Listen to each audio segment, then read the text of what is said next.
தீபிகா மேடத்துக்கு உண்மையிலேயே இது தேவைதான் அப்படின்னு சொல்லிட்டு சொல்லலாம். அதாவது முன்னாடியே நம்ம மல்லி, விஜய் இவங்க எல்லாருமே எந்த அளவுக்கு எச்சரிச்சாங்க அப்படிங்கிற விஷயம் நல்லாவே தெரியும். அதாவது அது ஒரு சாதாரண ஒரு விஷயம் கிடையாது. ஏற்கனவே இந்த மாரி ஒரு மிகப்பெரிய பிரச்சனை இருக்கு. அதுவும் இல்லாம நீங்க இந்த கேஸ தப்பா எடுத்து நடத்திட்டு இருக்கீங்க. இந்த கொலைக்கும் எங்களுக்கும் எந்த ஒரு சம்மந்தமும் கிடையாது அப்படிங்கிற மாரி சொல்றது. ஒரு துளி பெர்சன்டேஜ் கூட நம்ம தீபிகா மேடம் அத பத்தி கொஞ்சம் கூட யோசிக்காதது. உண்மையிலேயே மிகப்பெரிய ஒரு அதிர்ச்சிய குடுத்துச்சு அப்டின்னே சொல்லலாம். ஏன்னா நம்ம மல்லி எல்லாம் அவ்ளோ தூரம் ரொம்பவும் பொறுமையா இத பத்தி டீட்டெயிலா சொல்லிட்டு இருந்தாங்க. அதே மாதிரி இப்போ வெண்பாவ இந்த தீபிகா மேடம் விசாரிக்கணும் அப்டிங்கிற பேர்ல கூட்டிட்டு போனது என்னமோ உண்ம. ஆனா அதே சமயத்துல இப்போ கூட்டிட்டு போனதுக்கு அப்புறமா அவங்க ஒரு விஷயம் செய்றாங்க பாத்தீங்களா? அதாவது வெண்பாவ நல்லா மிரட்டிட்டு இருக்காங்க. அந்த ஒரு விஷயம் உண்மையிலேயே கொஞ்சம் யோசிக்கக்கூடிய ஒரு விஷயம். கடைசியில இப்டி தீபிகா மேடத்தோட அந்த ஒரு வேலையே போகும் அப்படின்னு கொஞ்சம் கூட எதிர்பார்க்கவே இல்ல. ஆனா மல்லியும், விஜயும் இதுக்காக எதிர்பார்த்தாங்களா அப்படின்னு கேட்டீங்கன்னா, கண்டிப்பா இல்லவே இல்ல அப்படின்னு தான் சொல்லணும்.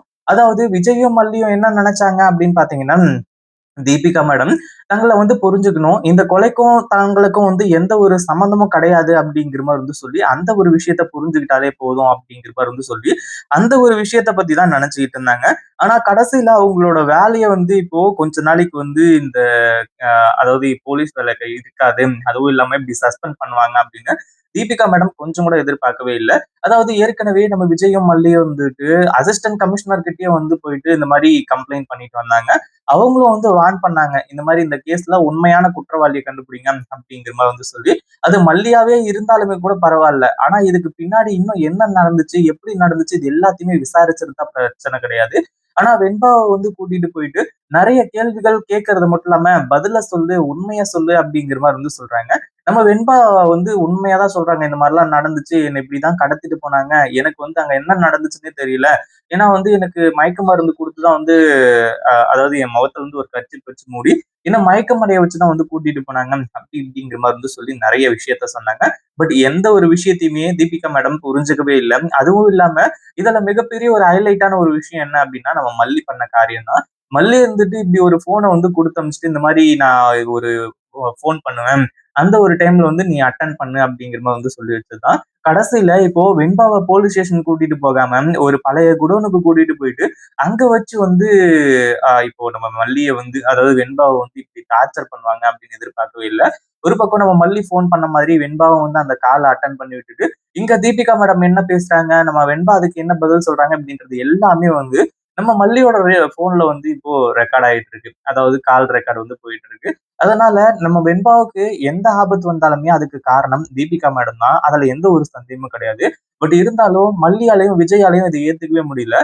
ஒரு பக்கம் தீபனுக்கும் ஃபோன் பண்ணணும். அதாவது வக்கீலுக்கும் ஃபோன் பண்ணணும் அப்படிங்கிற மாரி நெனைக்கிறாங்க. பட் இருந்தாலும் வக்கீலோட ஃபோன் ரீச் ஆகாததுனால, இப்ப அடுத்தது என்ன பண்றது? ஏது பண்றது? அப்படின்னு சொல்லிட்டு தெரியாம நின்னுட்டு இருக்காங்க.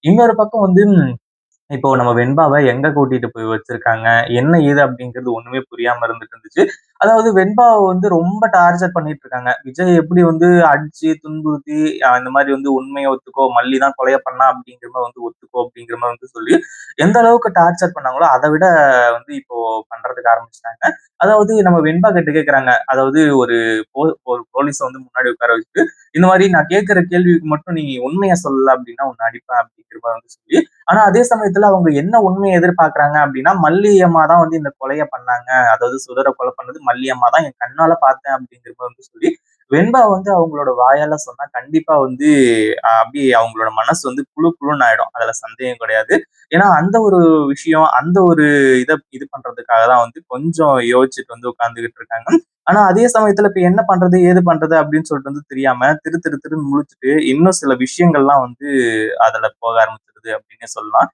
அதாவது என்ன ஆச்சு அப்படின்னு பார்த்தீங்கன்னா, ஒரு பக்கம் இப்போ நம்ம மல்லியும், விஜயும் வெண்பாவ எங்க கூட்டிட்டு போயிருக்காங்க அப்படிங்கிற ஒரு விஷயத்த ஒரு ஆட்டோக்காரர் மூலியமா தெரிஞ்சுக்கிறாங்க. கடைசியில தான் நம்ம மல்லியும், விஜயும் நேரா அந்த ஒரு குடோன்ல மாஸ் என்ட்ரி குடுக்குறாங்க. அதுக்கப்புறம் தான் இப்போ நம்ம தீபிகா மேடத்துக்கு மிகப்பெரிய ஒரு ஷாக்கு.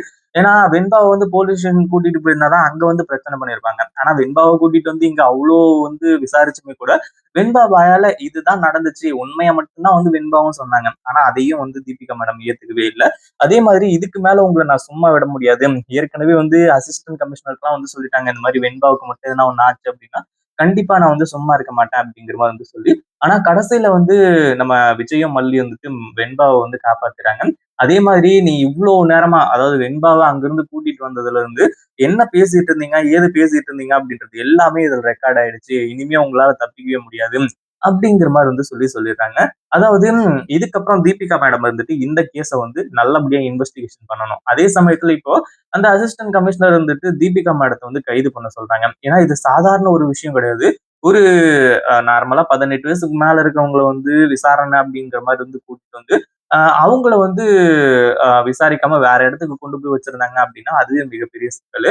இதுல சின்ன குழந்தைய வந்து கூட்டிட்டு வந்து இவ்ளோ துன்புறுத்திருக்காங்க அப்படின்னு சொல்லிட்டு வந்து தெரிஞ்ச உடனே உண்மையிலேயே டிபார்ட்மெண்ட் வந்து ஒரு அதிரடியான ஆக்ஷன் வந்து எடுத்து, கடைசியில தீபிகா மேடத்த வந்து இப்போ கைதும் பண்ண ஆரம்பிச்சுட்டாங்க. அதே மாதிரி மல்லி வந்துட்டு, "உங்கள கைது பண்ணணும், உங்களோட வேலைய வந்து போக்கணும் அப்படிங்கிறதெல்லாம் எங்களுக்கு வந்து ஆசை கிடையாது.